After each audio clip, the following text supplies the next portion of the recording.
Have you ever seen a live show before? Stage makeup is a crucial part for any live production. And trust me, this is my 4th year having to do me and my peers' theatrical makeup, so I know what I'm talking about. First, you have your base makeup, which is going to be almost the same for everybody, no matter what character you're playing.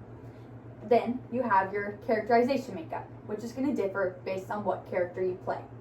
So, first, your base makeup is going to be foundation, which is going to go all over your face and a little bit down your neck so it blends in. It's going to want to be your exact shade or a shade darker because the stage lights can wash you out. Then you have mascara, and if you're a girl, you can curl your lashes, and if you're a guy, you can probably keep them straight. And you're going to want to put mascara right on your eyelashes so that your eyes pop from the audience's perspective. Then you have blush, and you're going to want to put a lot because blush can be really hard to see under the bright stage lights. Then you have your characterization makeup, which is going to be different based on each character you play. So, let's say contour. If you're a girl, you're probably going to put your contour higher up than a guy's contour because their cheekbones are a little bit different, and you're going to want to portray that in a certain way. And you have things like eyeshadow or special effects. So let's say with eyeshadow, if you're playing a character from the 80s, you're probably going to want to have a more vivid, bright, maybe a bright blue eyeshadow than somebody from, let's say, a modern time, like the 2020s or this century or era. You're going to want to have a more natural look. So let's say soft glam or just no eyeshadow at all. Then you have your special effects makeup, like bruising or facial hair.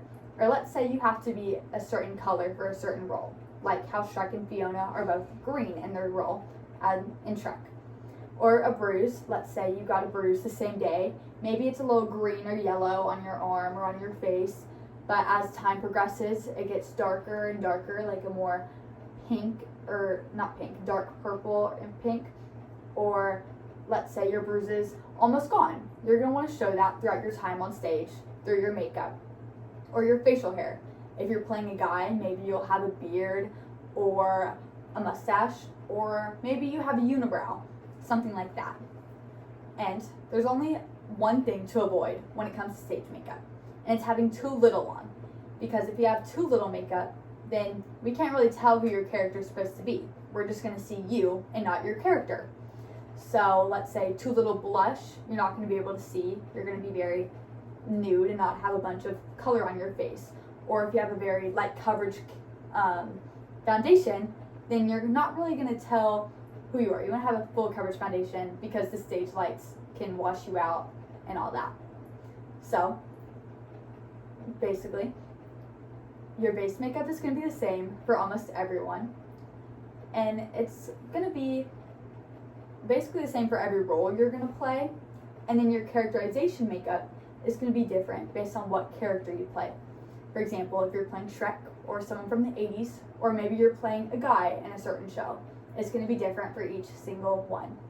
So next time you go and you see a live show, you'll know exactly what it takes to become the character from the actor's perspective.